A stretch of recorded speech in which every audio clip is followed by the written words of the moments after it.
자, 오늘 방송은 이미 예전에 진행한 웨비나의 영상을 가지고 저와 같이 함께 보면서 그 내용을 좀 더 제가 알기 쉽게 설명하는 그런 웨비나라고 보시면 되고요. 그래서 오늘은 평소와는 다르게 저 혼자밖에 없어요. 원래는 제 왼쪽에 아니면 오른쪽에 발표자분이 계셔야 되는데 오늘은 그렇지 않고 저 혼자 있습니다. 단 저 혼자 계속 1시간 동안 떠드는 건 아니고요. 이미 한번 진행을 한 오라클의 웨비나를 같이 보시면서 중간중간 제가 스탑을 하고 부가적인 설명을 드리는 형태입니다. 자, 그럼 오늘 방송 시작하겠습니다. 자, 방송 나갑니다. 먼저 OCI에 대한 보안 인증부터 살펴보겠습니다.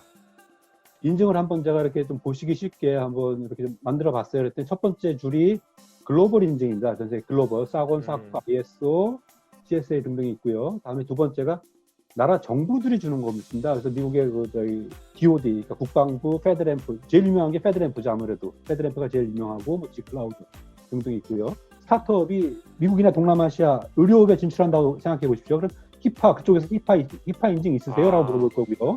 그 다음에 우리나라 신용카드나 아니면 우리나라 핀테크가 나라 가면 거기서 물어볼 거예요. PCI DSS 있으세요? 이런 걸 물어볼 겁니다. 그 다음에 저펜도 FIEC가 있고요. 그래서 산업군 인증이 그래서 좀 중요한 것 같습니다. 마지막에 이제 지역별 인증이죠. 그래서 유럽의 GDPR, 그 다음에 독일의 C5, 아주 까탈스러운 C5, 캐나다의 피페타 등등이 있습니다. 네, 그래서 지금 이렇게 오라클이 획득한 주요 국제 인증 리스트가 상당히 많습니다. 이게 무슨 의미냐면 예를 들어서 뭔가 새롭게 어떤 비즈니스를 시작하는 그런 스타트업들이 다른 어떤 해외에서 비즈니스를 하게 될 때 당연히 그 나라에서 발급하는 그런 인증들을 많이 받아야 되는 그런 부담이 있거든요. 하지만 OCI는 이미 이렇게 많은 글로벌 인증들을 획득을 해놨어요. 그렇기 때문에 그런 어떤 새로운 비즈니스를 하시려는 그런 분들은 인증에 대해서는 신경 쓰지 않고 서비스 개발에 집중만 하면 되는 그런 장점이 있습니다.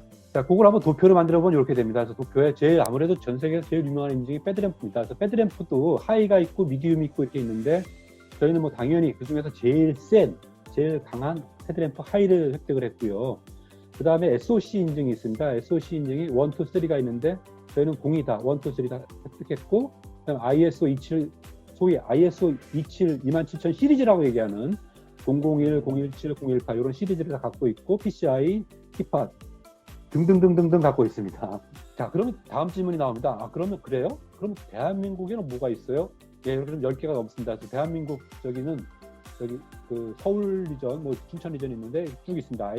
아무래도 제일 유명한 게 우리나라 키사가 인증하는 ISMS죠. 그래서 ISMS 인증, 그다음에 금융, 아까 그 금융 많이 질문 주셨는데 금융보안원이 또 이렇게 서비스 가이드에 의해서 금융을 오센티케이션 해주죠. 그래서 금융보안원 거, PCI, 히파. 자, 그래서 그 중에서 대표적인 거 하나 찾아보면 아무래도 제일 유명한 게 한국인터넷진흥원의 ISMS 인증이 있죠. 좀 따끈따끈하게 5월 27일 날 저희가 인증을 획득했고, 여기 3년 갑니다. 3년 동안 또 인증이 밸리드하게 됩니다. 신문에서도 이렇게 좀 기사가 이렇게 났는데 이건 나중에 저희 공유드리겠습니다. 신문 기사. 네. 이 KISMS 같은 경우에는 국내에서 서비스하는 그런 외산 클라우드 서비스 중에 획득한 곳이 5개밖에 없어요. AWS, Azure, IBM 클라우드, OCI, 그리고 텐센트 클라우드 5개밖에 없습니다. 그 다음에 개인 신용정보, 이게 중요한데요. 금융권에서는 드디어 금융위원회가 2019년 1월을 기준으로 해가지고 정말 민감 정보, 주민번호, 뭐 계좌정보를 클라우드에 올릴 수 있냐 없냐를 법적으로 논쟁이 많았어요. 근데 드디어 금융위원회가 결단 내려서 그 민감한 계좌정보나 주민번호 정보를 클라우드 써도 된다. 그리고 그 클라우드는 퍼블릭 클라우드를 써도 된다. 프라이빗이 아닙니다. 퍼블릭 클라우드입니다. 퍼블릭 클라우드, 저희로 치면 이제 오라클 클라우드 인프라스트럭처 OCI가 됩니다만 OCI 같은 퍼블릭 클라우드에 올려도 된다라고 금융위원회가 유권 해석을 했고 그 가이드를 냈죠. 그래서 그게 개인정보, 고유식별 정보가 되겠습니다만 그걸 이제 올릴 수 있고요. 그래서 그거를 이런 가이드를 발간을 했죠. 그래서 이거를 이제 금융위원회, 금융보안원 분들이 종종 개정판을 냅니다만 어쨌든 중요한 거는 개인정보, 신용정보 등등을 퍼블릭 클라우드에 올릴 수 있다라는 것이 핵심이 되겠고요. 자, 이게 어떤 의미냐면 2018년 7월에 금융권 클라우드 이용 확대 방안이 금융위원회에서 나왔습니다. 여기에서 제일 중요한 내용이 빨간색으로 표시해놓은 개인 신용 정보와 고유 식별 정보를 클라우드에 올려도 된다라는 거거든요. 그리고 2019년 1월 1일에 드디어 이게 시행이 됐는데 여기서 되게 중요한 내용이 있어요. 자, 이겁니다. 클라우드 제공자의 안전성을 평가한다는 거예요. 이게 무슨 의미냐면 금융권에서 클라우드 이용해도 돼. 오케이. 그렇게 뭔가 허용을 해줬는데 어떤 클라우드를 이용해도 되는지는 우리가 검증해서 알려주겠다는 의미예요.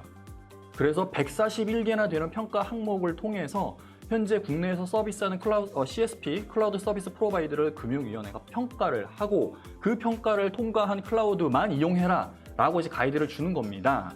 당연히 OCI는 그 평가 항목들을 다 통과를 했겠죠. 순서는 이렇게 됩니다. 그 순서는 이렇게, 물론 금융사가 자체적으로 진행하시는 요 순서입니다. 그런데 요 중에서 금융사가 직접 하실 수 없는 곳이 있어요. 여기 3번이죠, 3번.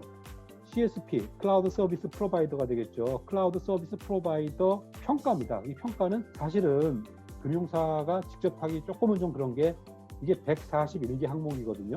그런데 141개가 세 가지 카테고리로 나눠져요. 관리적 항목, 물리적 항목, 기술적 항목으로 나눠지는데, 이거는 정말 뭐라 그러나 오디팅 업무만 10년, 20년 한 분들이 오디팅하는 게 아무래도 조금 이펙티브합니다. 그래서 금융사들이 금융보안원에게, 금보원이라고 부르죠, 흔히.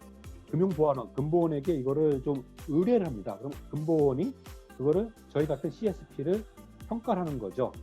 그래서 저희가 고객사 이름 말씀드리긴 좀 그렇습니다만, 뭐 여러 은행, 뭐 증권사 뭐 해가지고 여러 금융사에게 저희가 쭉 그 금융보안원과 함께 CSP 안정성 평가를 성공적으로 깨끗하게 저희가 패스를 하였습니다. 그래서 금융사들이 개인정보, 신용정보를 퍼블릭 클라우드에 올리심에 있어서 전혀 꺼리낌 없이, 왜?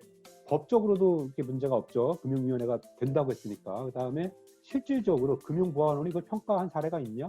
저는 많습니다. 이 많은 사례를 통해서 이미 프루브는 됐기 때문에 안심하고 금융사가 민감한 정보를 퍼블릭 클라우드에 올리셔도 되겠습니다. 네, 여기서 이 만약에 다른 어떤 금융사가 아까 지금 조금 전에 여기 홍정기 상무님께서 말씀을 하셨잖아요.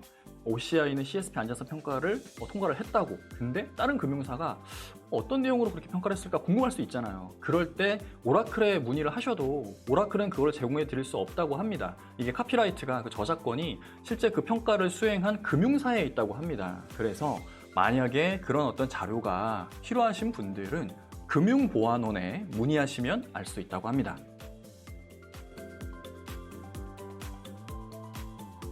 이게 왜 그럼 저희가 매우 깨끗하게 통과가 됐냐면, 저희가 미국 시애틀에 본사가 있습니다만, 미국 시애틀에서 이런 과정을 거쳐서, 이게 8개 단계입니다만, 시큐리티를 컬처, everything from security입니다. 그래서 security founded cloud입니다. 그래서 시큐리티 이니셔티드 클라우드, 시큐리티에 대한 컬처, 시큐리티 마인드셋을 플래닝, 디자인, 코드 리뷰, 테스팅, 레디, 디플로이, 오퍼레이션 모니터까지 8단계까지 완전히 저희가 제너레이션 2, 젠2, 2세대 클라우드라고 합니다만, 2세대 클라우드 특징이 시큐리티 클라우드입니다. 그래서 시큐리티를 매우 타이틀리 인테그레이션 해가지고 진행했기 때문에 그렇고요.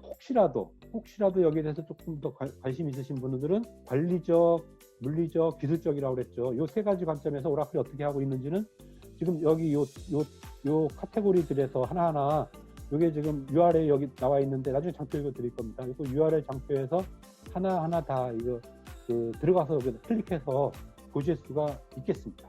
네, 이 OCI는 2세대 클라우드로 진화하면서 최우선 과제를 보안 향상에 뒀다고 합니다. 그래서 이제 앞에서 보셨던 것처럼 회사 차원에서 정말 어떤 그 보안부터 신경 쓰는 어떤 그 문화까지 형성을 해서 OCI를 1세대에서 2세대로 이렇게 진화를 시키면서 보안 향상에 제일 최우선을 뒀다고 하고요. 지금 이제 보시는 이 다양한 이런 보안 모듈들에 대한 내부 보안 정책은 빠르게 좀 지나갔는데 별도의 URL이 있습니다. 이거 나중에 다시 보기도 가능하니까 그때 그 관심 있으신 분들은 그 URL에 접속해서 하나씩 확인하실 수 있습니다. 좀 자랑인 것 같긴 한데, 그분들이 그런 말씀을 하세요. 두 가지인데, 첫 번째가 영어로 얘기해서 그렇습니다만 segregation of duty, 롤에 대한 구분이 잘 되어 있다는 거죠. 개발자가 운영에 참여하면 안 되거든요. 그리고 운영자가 개발 코드 봐서 안 됩니다. 예를 들어서 개발자에 대한 세그리게이션이 매우 잘 되어 있다, 세밀하게. 이게 첫 번째 잘 되어 있다는 피드백이었고요. SOD, segregation of duty였고요. 두 번째 피드백이 least privilege입니다. least privilege. 우리 유닉스 해보신 분들 알겠지만, 유닉스는 슈퍼 유저, 루트가 모든 걸 손볼 수가 있어요. 문자가 들어 슈퍼 왕이에요. 그래서 그런 게 있으면 안 돼요, 클라우드에서. 그래서 저희는 리스트 프로빌리지, 최소화, 극최소화입니다, 극최소화. 그래서 이 두 가지가 정말 우리 학교 클라우드 이 두 가지가 뭐 그분들 심사위원들은 10년, 20년 또 저희 클라우드뿐만 아니라 다른 클라우드도 많이 봤겠죠.